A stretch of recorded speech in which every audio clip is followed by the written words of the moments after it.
Hey everybody, welcome back to my channel. I'm your host Emani, and the mission that I have for this channel is to bring awareness and insight to people and their loved ones about different diseases, different recipes, and just how to get healthy and fit. I am not a doctor, but I am a nurse. The information contained in this video is of general nature, does not constitute medical advice. Talk to your doctor for your individual concerns. This week will be Alzheimer's disease.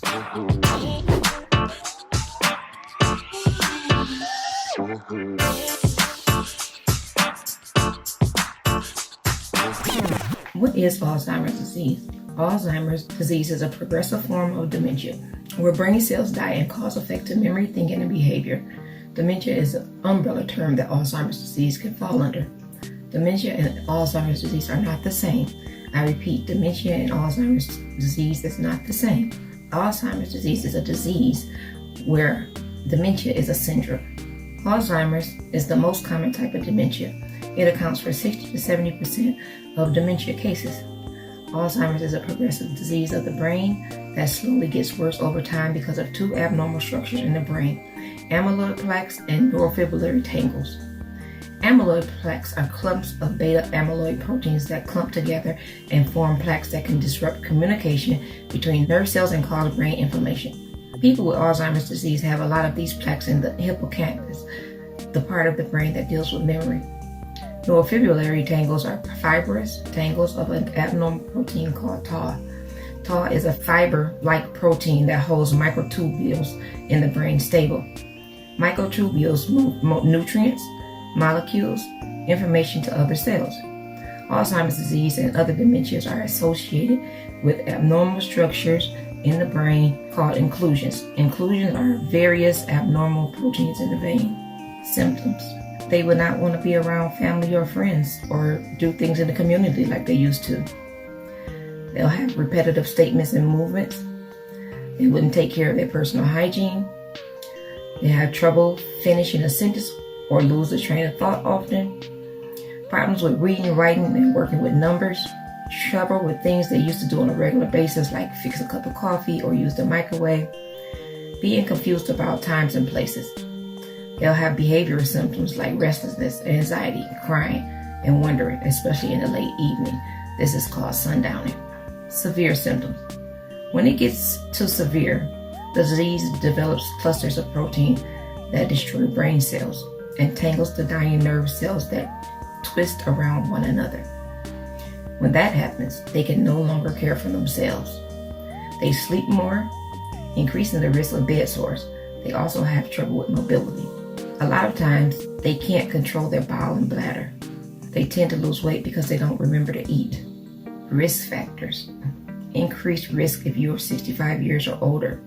Increased risk if you have an immediate family member that has it, you're more likely to get it, like a mother, father, sister, brother, not a cousins, not, somebody farther down the line. Genetics may play a key role.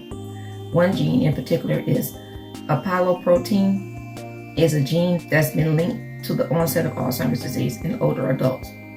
Blood tests can determine if you have that gene. There are 7 stages to Alzheimer's disease. Stage 1 to 2, there are usually no symptoms at this stage. Stage 3, they'll have mild physical and mental impairments like decreased memory and concentration.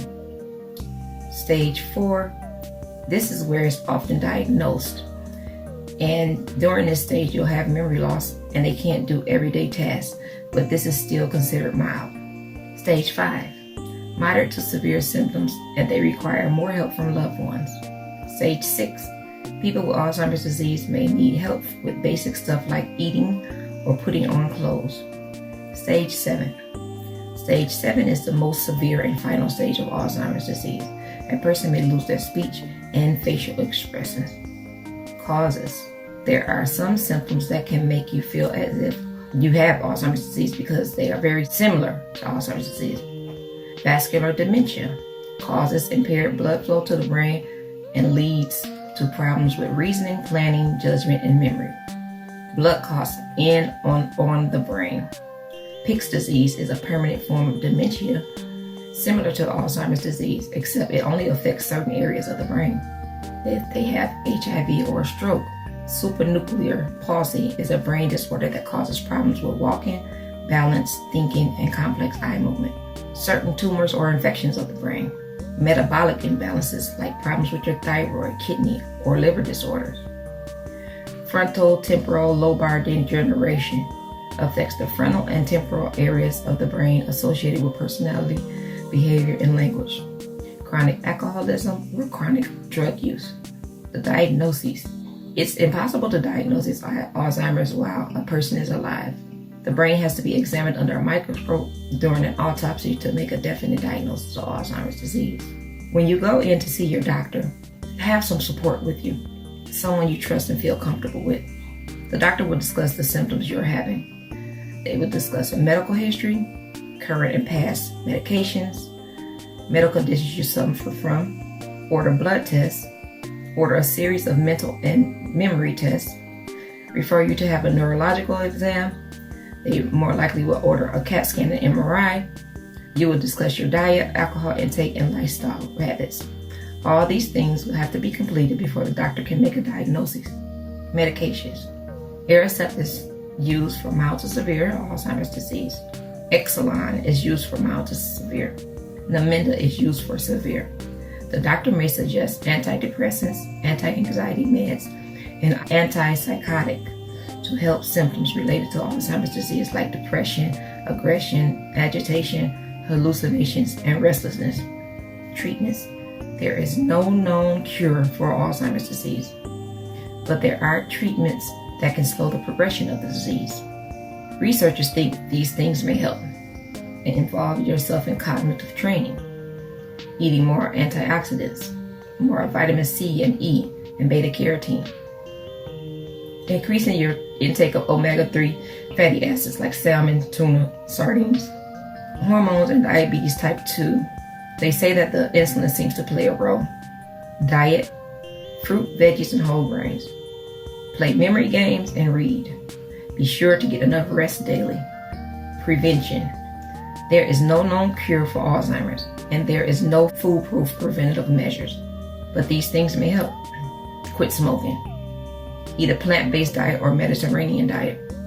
Increase your intake of antioxidants like blueberries and curcumin and strawberries. Exercise regularly 30 minutes at least 5 days per week. Keep your brain active by listening to the radio, read the newspaper, play cards, or try doing puzzle games. Maintain an active social life. Have your doctor test your homocysteine level, which is a protein in the blood that can cause an increased risk of Alzheimer's disease. It's never too early to start doing brain exercises to keep your memory sharp. This has been your host, Emani. Don't forget to hit that subscribe button. And my videos come out every Friday. And you can email me or leave a message if you have questions or you got a certain topic you would like me to cover. Feel free to leave a message.